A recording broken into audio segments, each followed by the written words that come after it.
नमस्कार। जैसा कि मैंने पिछले 3-4 वीडियो में प्रश्न और उससे रिलेटेड समस्याओं का आपको बताया है, आई थिंक कि आपको वो समझ आ चुका होगा।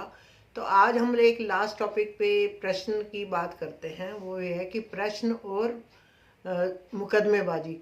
मान लो कोई व्यक्ति प्रश्न करता है कि भाई मैं मुकदमे में जीतूंगा कि नहीं, या मेरा जो निर्णय होगा मेरे पक्ष में होगा कि नहीं। तो उसके लिए हम सबसे पहले प्रश्न कुंडली बनाते हैं, जैसे कि मैंने शुरू में ही सिखाया है आपको कि प्रश्न कुंडली बनाई जाती है।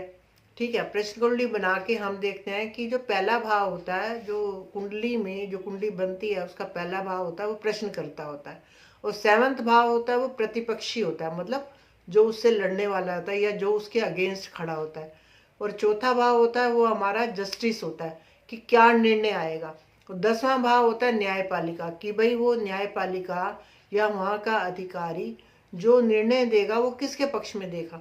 तो अब इसकी हम चर्चा करते हैं, ज़्यादा टाइम हम वेस्ट नहीं करते और मेन टॉपिक पे आते हैं। वो हमारा टॉपिक ये है कि हमने प्रश्न किया और हमने बताया कि हम मुकदमे में जीतेंगे नहीं। तो हम बताते हैं कि अगर लगन में पाप ग्रह होते हैं, ठीक है, अगर पाप ग्रह होते हैं और क्यों, तो व्यक्ति को उससे बल मिलता है। द रीजन बीइंग कि जो पाप ग्रह होता है वो 7वें भाव पे अपनी दृष्टि डालता है, तो 7वें भाव को जो प्रतिपक्षी होता है उसको कमजोर करता है, तो वो उसके लिए बेनिफिट हो गया। 7वां भाव में अगर शुभ ग्रह होता है, तो शुभ ग्रह जब वो लगन पे दृष्टि डालता है तो वो लगन को मजबूत करता है, प्रश्नकर्ता को मजबूत करता है, और जो प्रतिपक्षी होता है उसके दिमाग में अच्छी भावनाएं भरता है कि भाई हमें लड़ाई नहीं करनी चाहिए। तो इस प्रकार हम देखते हैं कि कैसे किया जाएगा इस चीज को। और एक बात और अपवाद ये है कि अगर लगन में शुभ ग्रह होता है, अपवाद की माफी चाहूंगी, अपवाद की चर्चा हम बाद में करेंगे। अगर लगन में शुभ ग्रह है और 7th हाउस में भी शुभ ग्रह है, शुभ ग्रह होता है तो दोनों में समझौता हो जाता है, क्योंकि शुभ ग्रह जो है ना प्रतिपक्षी के ऊपर दृष्टि डालता है तो वो उसको लड़ाई करने के लिए मजबूर नहीं करता। और ऐसे ही 7वां भाव जो है, 7वें भाव में शुभ ग्रह लगन पे दृष्टि डालता है तो वो उसको जो है ना लड़ाई वाद विवाद से दूर ले जाता है।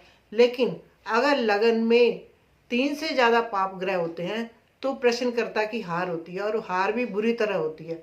इसी प्रकार अगर लगन में 3 से ज्यादा शुभ ग्रह होते हैं तो व्यक्ति जो है ना उसको जीतता है, क्योंकि जो है ना उसका शुभ ग्रह का प्रभाव 7th हाउस पे होता है, 3 ग्रहों का प्रभाव होता है, तो वह व्यक्ति दूसरे के मन में अच्छी भावनाएं पैदा करता है और वह व्यक्ति जीतता जरूर है। इस प्रकार मैंने तुम्हें ये बताया। और छठा भाव जो होता है ना, हमारे गुप्त शत्रु होते हैं, वाद विवाद होते हैं, लड़ाई झगड़ा होता है। और 7th हाउस जो होता है हमारा ओपन शत्रु होते हैं, जो हम आमने सामने बैठ के वाद विवाद करते हैं। छठा भाव हमारा गुप्त विवाद है, जो कि हम उससे देखते हैं।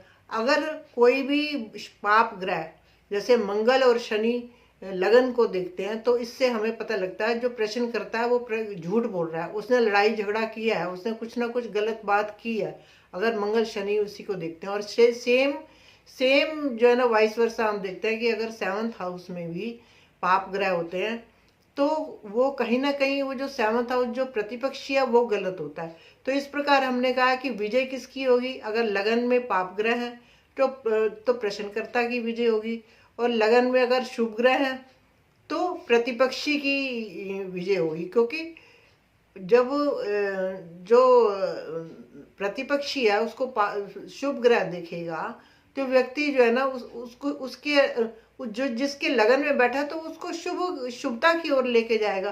तो इस प्रकार हमने ये देखा कि पाप ग्रह से और शुभ ग्रहों से हम देख सकते हैं। और इसके बाद हम ये भी देखते हैं कि अगर चर लगन आता है, जैसे कि मैंने तुम्हें शुरू में ही बताया था कि 1, 4, 7, 10 राशियां आती हैं, लगन में आती हैं, तो व्यक्ति जो मुकदमा जिसने दायर किया हुआ तो वो थोड़ी देर चलता रहेगा, मतलब उसकी अगली सुनवाई होगी, उसको फिर नेक्स्ट डेट मिलेगी। लेकिन अगर स्थिर लगन है, 2, 5, 8, 11 है, तो उसकी सुनवाई जल्दी होने की संभावना रहती है। इसी प्रकार अगर द्विष भाव राशि है, जैसे 3, 6, 9, 12 है, तो जो मुकदमा है वो थोड़ा टाइम लगेगा, थोड़ा जो है उसको थोड़ा आगे बढ़ेगा, फिर उसके बाद कोई रिजल्ट आएगा, उसके बाद उसको डेट मिलेगी।